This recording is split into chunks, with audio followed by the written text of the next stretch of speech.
Hi hello ಸ್ನೇಹಿತರೆ, ಎಲ್ಲರೂ ಹೇಗಿದ್ದೀರಿ? ತುಂಬ ಸೂಪರ್ ಆಗಿದ್ದೀರಿ ಅಂದ್ಕೊಂಡಿದ್ದೀನಿ ಸ್ನೇಹಿತರೆ.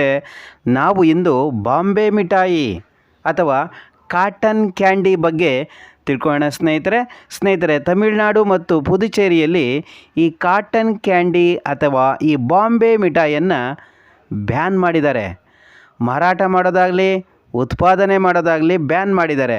ಅಂಥದ್ದು ಏನಿದೆ ಸ್ನೇಹಿತರೆ ತಿಳ್ಕೊಳ್ಳೋಣ. ಸ್ನೇಹಿತರೆ, ಅದಕ್ಕೂ ಮುಂಚೆ ನೀವೇನಾದರೂ ಫಸ್ಟ್ ಟೈಮ್ ನಮ್ಮ ವಿಡಿಯೋ ಚಾನಲನ್ನು ನೋಡ್ತಾ ಇದ್ದರೆ ದಯವಿಟ್ಟು ಸಬ್ಸ್ಕ್ರೈಬ್ ಮಾಡ್ಕೊಳ್ಳಿ, ಲೈಕ್ ಮಾಡಿ, ಕಮೆಂಟ್ ಮಾಡಿ, ವಿಡಿಯೋವನ್ನು ಶೇರ್ ಮಾಡಿ ಸ್ನೇಹಿತರೆ. ಎಲ್ಲ ಪೋಷಕ ವರ್ಗಕ್ಕೆ ಹಾಗೂ ಇಲ್ಲಿರುವಂತಹ ನಿಮ್ಮ ಸ್ನೇಹಿತರ ಮಕ್ಕಳಿಗಿರ್ಬೋದು, ಅಂದರೆ ಪ್ರತಿಯೊಬ್ಬರಿಗೂ ಈ ಒಂದು ವಿಷಯ ಗೊತ್ತಾಗಲೇಬೇಕಾಗ್ತದೆ. ಯಾಕೆಂದರೆ ಇದು ಬಹಳ ಇಂಪಾರ್ಟೆಂಟು. ಇದು ಆರೋಗ್ಯದ ಬಗ್ಗೆ, ಆಹಾರದ ಬಗ್ಗೆ, ಇದರಲ್ಲಿ ಸೇರುವಂತಹ ಒಂದು ವಿಷ ಪದಾರ್ಥ ಆದರೂ ಏನು ಅದ್ರ ಬಗ್ಗೆ ಡೀಟೈಲಾಗಿ ತಿಳ್ಕೊತ ಹೋಗೋಣ ಸ್ನೇಹಿತರೆ. ಅದಕ್ಕೂ ಮುಂಚೆ ನಮ್ಮ ವಿಡಿಯೋ ಚಾನಲನ್ನು ನೋಡ್ತಾ ಇದ್ದರೆ ದಯವಿಟ್ಟು ಸಪೋರ್ಟ್ ಮಾಡಿ, ಸಬ್ಸ್ಕ್ರೈಬ್ ಮಾಡ್ಕೊಳ್ಳಿ ಸ್ನೇಹಿತರೆ. ನಾವು ಚಿಕ್ಕ ಹುಡುಗರಾಗಿದ್ದಾಗ ಈ ಬಾಂಬೆ ಮಿಠಾಯಿಯನ್ನು ರಸ್ತೆಯಲ್ಲಿ, ಜಾತ್ರೆಗಳಲ್ಲಿ, ಹಬ್ಬ ಸಭೆ ಸಮಾರಂಭಗಳಲ್ಲಿ ನಾವು ಹೆಚ್ಚಾಗಿ ಈ ಜಾತ್ರೆಗಳಿರ್ಬೋದು ಇಂಥ ಕಡೆ ಈ ಬಾಂಬೆ ಮಿಠಾಯಿಯನ್ನು ನೋಡ್ತಾ ಇದ್ದೋ, ಅದರಿಂದ ಹೋಗ್ತಾ ಇದ್ದೋ. ಬಾಂಬೆ ಮಿಠಾಯಿಯನ್ನು ನಾವು ಹಣ ಕೊಟ್ಟು ತೆಗೆದುಕೊಂಡು ತಿಂದಾಗಲೇ ಅದರ ಒಂದು ಮಜಾ ಸಿಗ್ತಾಯಿತ್ತು. ಅಂತಹ ಈ ಬಾಂಬೆ ಮಿಠಾಯಿ ಭಾಳ ಸೂಪರಾಗಿತ್ತು. ಅದರ ರುಚಿಯನ್ನು ಸವಿದಿದ್ದೇವೆ, ಅದರ ಆ ಕಲ್ಲರು, ಆ ಬಣ್ಣಕ್ಕೆ ಮಾರು ಹೋಗಿದ್ದೇವೆ. ಅಂತಹ ಅದ್ಭುತವಾದ ಈ ಒಂದು ಪಿಂಕ್ ಕಲರ್ ಇರ್ಬೋದು, ವೈಟ್ ಕಲರ್ ಇರ್ಬೋದು, ನೇರಳೆ ಬಣ್ಣದ ಕಲರ್ ಇರ್ಬೋದು, ಈ ಥರ ಅದ್ಭುತವಾದಂತಹ ಡಾರ್ಕ್ ಕಲರ್ಗೆ ಮನಸೋಲ್ತಾ ಇದ್ದೋ. ಅದರ ರುಚಿಯಂತೂ ಅದ್ಭುತವಾಗಿತ್ತು ಈ ಬಾಂಬೆ ಮಿಠಾಯಿಯನ್ನು. ಈ ಬಾಂಬೆ ಮಿಠಾಯಿಯನ್ನು ತಿನ್ನದೇ ಇರುವವರು ಬಹಳ ಕಡಿಮೆ ಅಂತಲೇ ಹೇಳ್ಬೋದು. ಅದು ಮಕ್ಕಳ ವಯಸ್ಸಿನಲ್ಲಿ ಈ ಬಾಂಬೆ ಮಿಠಾಯಿಯನ್ನು ತಿಂದಿದ್ದೆ ನಾವು. ಈಗಲೂ ಸಹ ಅಂಗಡಿಗಳಲ್ಲಿ, ಸಂತೆಗಳಲ್ಲಿ, ಜಾತ್ರೆಗಳ ಸಂದರ್ಭದಲ್ಲಿ, ಬೆಂಗಳೂರು ಅಥವಾ ಮಹಾನಗರಗಳಲ್ಲಿರ್ಬೋದು, ಎಲ್ಲ ಕಡೆ ಈ ಬಾಂಬೆ ಮಿಠಾಯಿ ಈಗಲೂ ಸಹ ಮಾರಾಟ ಇದೆ. ಈಗಲೂ ಸಹ ಮಕ್ಕಳು ಅದನ್ನು ತಿಂತಾ ಇದ್ದಾರೆ. ಹಾಗಾದರೆ ಅಂಥದ್ದೇನಿದೆ ಇದರೊಳಗೆ ನೋಡೋಣ ಸ್ನೇಹಿತರೆ. ಈ ಬಾಂಬೆ ಮಿಠಾಯಿಗೆ ಸಕ್ಕರೆಯನ್ನೇ ಸೇರಿಸ್ತಾರೆ, ಹೌದು. ಹಾಗೆ ಸಕ್ಕರೆ ಜೊತೆಗೆ ಸ್ವಲ್ಪ ಬಣ್ಣವನ್ನು ಹಾಕ್ತಾ ಇದ್ದಾರೆ. ಆ ಬಣ್ಣ ತುಂಬ ಅಪಾಯಕಾರಿ. ಇದರಲ್ಲಿ ಈ ರಾಸಾಯನಿಕ ವಸ್ತುಗಳಿವೆ ಅಂತ ಈಗ ಪತ್ತೆ ಆಗ್ತಾಯಿದೆ. ಇದರಲ್ಲಿ ರೋಡ್ಮೈನ್ ಬಿ ಅನ್ನುವಂತಹ ಒಂದು ರಾಸಾಯನಿಕ ವಸ್ತುವನ್ನು, ಈ ಕೆಮಿಕಲ್ಸನ್ನು ಕಾಗದ ಫ್ಯಾಕ್ಟ್ರಿಗಳಲ್ಲಿ, ಚರ್ಮದ ಫ್ಯಾಕ್ಟ್ರಿಗಳಲ್ಲಿ, ಜವಳಿ ಅಥವಾ ಈ ಬಟ್ಟೆ ಏನು ತಯಾರು ಮಾಡ್ತಾರೆ, ನೂಲನ್ನು ತಯಾರು ಮಾಡ್ತಾರೆ, ಆ ನೂಲು ತಯಾರು ಮಾಡುವ ಸಂದರ್ಭದಲ್ಲಿ ಈ ಬಣ್ಣಗಳನ್ನು ಅದಕ್ಕೆ ಬೆರೆಸ್ತಾ ಇದ್ದರು. ಆ ಬಣ್ಣಗಳನ್ನು ಸೇರಿಸಿ ಬಟ್ಟೆಗಳನ್ನು ತಯಾರು ಮಾಡ್ತಾಯಿದ್ರು, ದಾರಗಳನ್ನು ತಯಾರು ಮಾಡ್ತಾಯಿದ್ರು. ಆ ಬಣ್ಣಗಳ ಉದ್ಯಮದಲ್ಲಿ ಕೆಂಪು ಮತ್ತು ಗುಲಾಬಿ ಬಣ್ಣಗಳನ್ನು ಪಡೆಯೋದಕ್ಕೆ ಇದನ್ನು ಬಳಕೆ ಮಾಡಲಾಗ್ತಾಯಿತ್ತು. ಪುಡಿ ರೂಪದಲ್ಲಿರುವಂಥ ಹಸಿರು ಬಣ್ಣದ ಈ ರಾಸಾಯನಿಕ ನೀರಿಗೆ ಸೇರಿಸಿದರೆ ಗುಲಾಬಿ ಬಣ್ಣಕ್ಕೆ ತಿರುಗ್ತದೆ.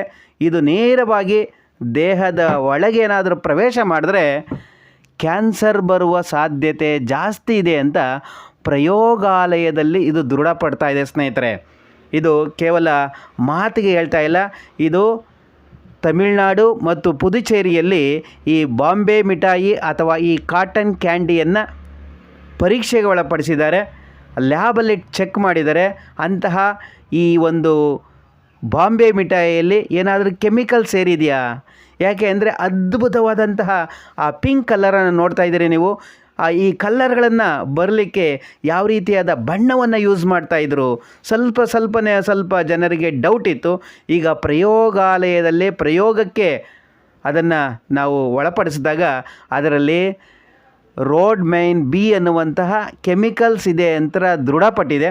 ಆದ್ದರಿಂದ ತಮಿಳುನಾಡು ಮತ್ತು ಪುದುಚೇರಿಯಲ್ಲಿ ಇದನ್ನು ಬ್ಯಾನ್ ಮಾಡಿದ್ದಾರೆ. ನಮ್ಮ ಕರ್ನಾಟಕ ಸರ್ಕಾರವೂ ಸಹ ಈಗ ಈ ಬಾಂಬೆ ಮಿಠಾಯಿಯನ್ನು, ಅದರಲ್ಲಿರುವಂಥ ಕೆಮಿಕಲ್ಸ್ ಏನಿದೆ ಅದನ್ನು ಸಹ ಲ್ಯಾಬಿಗೆ ಕಳಿಸ್ಬೇಕು. ಅದರ ವರದಿ ಬಂದ ತಕ್ಷಣ ನಮ್ಮ ಕರ್ನಾಟಕದಲ್ಲೂ ಇದು ಬ್ಯಾನ್ ಆಗುವ ಸಾಧ್ಯತೆ 100ಕ್ಕೆ 99.9% ಇದೆ ಅಂತಲೇ ಹೇಳ್ಬೋದು ಸ್ನೇಹಿತರೆ. ಅದು ಬ್ಯಾನ್ ಆಗದೇ ಇರಲಿ. ಈ ವಿಷಯ ಎಲ್ಲ ಮಕ್ಕಳಿಗೆ, ಎಲ್ಲ ಪೋಷಕ ವರ್ಗದವರಿಗೆ ಗೊತ್ತಾಗಬೇಕು ಅಂದರೆ ದಯವಿಟ್ಟು ನಮ್ಮ ಚಾನಲ್ನಲ್ಲಿ ಬರ್ತಾ ಇರುವಂತಹ ಈ ಒಂದು ಕಾಟನ್ ಕ್ಯಾಂಡಿ ಅಥವಾ ಈ ಬಾಂಬೆ ಮಿಠಾಯಿ ಬಗ್ಗೆ ಮಾಹಿತಿಯನ್ನು ಎಲ್ಲ ಸ್ನೇಹಿತರಿಗೆ ಶೇರ್ ಮಾಡಿ ಸ್ನೇಹಿತರೆ. ವಿಷಯ ಎಲ್ಲರಿಗೂ ಸಹ ಗೊತ್ತಾಗಲಿ ಇದು. ಈ ವಿಷಯ ಗೊತ್ತಿಲ್ಲದೇ ಅದೆಷ್ಟೋ ಮಕ್ಕಳು ಹೊಟ್ಟೆಗೆ ಸೇರ್ತಾ ಇದೆ ಈ ಕೆಮಿಕಲ್ಸು, ಈ ಒಂದು ವಿಷ ಪದಾರ್ಥ ರೋಡ್ಮೈನ್ ಬಿ ಎನ್ನುವಂತಹ ಈ ಒಂದು ಕೆಮಿಕಲ್ಸ್ ಹೊಟ್ಟೆಗೆ ಹೋಗಿ ಹೊಟ್ಟೆಯಲ್ಲಿ ಅನೇಕ ಥರದ ಸಮಸ್ಯೆಗಳು, ಹೊಟ್ಟೆ ನೋವು ಇರ್ಬೋದು, ಹೊಟ್ಟೆಯಲ್ಲಿ ಸಂಕಟ ಇರ್ಬೋದು, ಈ ಥರ ಶುರುವಾಗುತ್ತೆ. ಕಾಲಕ್ರಮೇಣ ಇದನ್ನು ಪ್ರತಿದಿನ ತಿಂತಾ ಹೋದಾಗ, ಸೇವಿಸ್ತಾ ಹೋದಾಗ ಇದೇನಾಗುತ್ತೆ, ಈ ಒಂದು ಕೆಮಿಕಲ್ಸು ಕ್ಯಾನ್ಸರ್ ಬರುವ ಸಾಧ್ಯತೆ ಇದೆ ಅಂತ ಪ್ರಯೋಗಾಲಯದಲ್ಲಿ ದೃಢಪಟ್ಟಿದೆ ಸ್ನೇಹಿತರೆ. ಆದ್ದರಿಂದ ಈ ಏನು ಕಾಟನ್ ಕ್ಯಾಂಡಿ ಅಂತ ಕರಿತೀವಿ ಅಥವಾ ಈ ಬಾಂಬೆ ಮಿಠಾಯಿ ಅಂತ ಕರಿತೀವಿ, ನಾಲ್ಗೆಗೆ ಇಟ್ಟ ತಕ್ಷಣ ಅದು ಕರಗೇ ಹೋಗುತ್ತೆ. ಆ ಒಂದು ಬಣ್ಣ ನಮ್ಮ ದೇಹದ ಒಳಗೆ ಸೇರ್ತಾ ಇದೆ. ಇದರಿಂದ ನೂರಾರು ಸಮಸ್ಯೆಗಳು ಬರ್ತಾ ಇದೆ, ಕೊನೆಗೆ ಕ್ಯಾನ್ಸರ್ ಬರ್ತಾ ಇದೆ ಸ್ನೇಹಿತರೆ. ಈ ಒಂದು ವಿಷಯವನ್ನು ಎಲ್ಲರಿಗೂ ಗೊತ್ತಾಗಬೇಕಂದ್ರೆ ದಯವಿಟ್ಟು ಈ ಒಂದು ವಿಡಿಯೋವನ್ನು ಎಲ್ಲರಿಗೂ ಶೇರ್ ಮಾಡಿ. ಹಾಗೆ ನಮ್ಮ ಚಾನಲನ್ನು ಸಬ್ಸ್ಕ್ರೈಬ್ ಮಾಡ್ಕೊಳ್ಳಿ ಸ್ನೇಹಿತರೆ. ನಮ್ಮ ಕರ್ನಾಟಕದಲ್ಲೂ ಸಹ ಇದು ಬ್ಯಾನ್ ಆಗುವ ಸಾಧ್ಯತೆ ಇದೆ ಸ್ನೇಹಿತರೆ. ಇದರ ಅನಿಸಿಕೆ ಅಭಿಪ್ರಾಯಗಳ ಬಗ್ಗೆ ನಿಮ್ಮ ಅನಿಸಿಕೆಗಳೇನು ದಯವಿಟ್ಟು ಕಮೆಂಟ್ ಬಾಕ್ಸಲ್ಲಿ ಕಮೆಂಟ್ ಮಾಡಿ. ಚಿಕ್ಕ ಮಕ್ಕಳಾಗಿದ್ದಾಗ ನೀವು ಇದನ್ನು ತಿಂದಿದ್ದೀರಾ ದಯವಿಟ್ಟು ಕಮೆಂಟ್ ಬಾಕ್ಸಲ್ಲಿ ಕಮೆಂಟ್ ಮಾಡಿ ಸ್ನೇಹಿತರೆ. ಹಾಗೆ ಇದು ನಮ್ಮ ಹೊಸ ಚಾನಲ್ ಆಗಿರೋದ್ರಿಂದ ದಯವಿಟ್ಟು ನಮಗೆ ಸಪೋರ್ಟ್ ಮಾಡಿ, ಸಬ್ಸ್ಕ್ರೈಬ್ ಮಾಡ್ಕೊಳ್ಳಿ, ಲೈಕ್ ಮಾಡಿ, ಕಮೆಂಟ್ ಮಾಡಿ. ಎಲ್ಲರಿಗೂ ಧನ್ಯವಾದ. Thank you.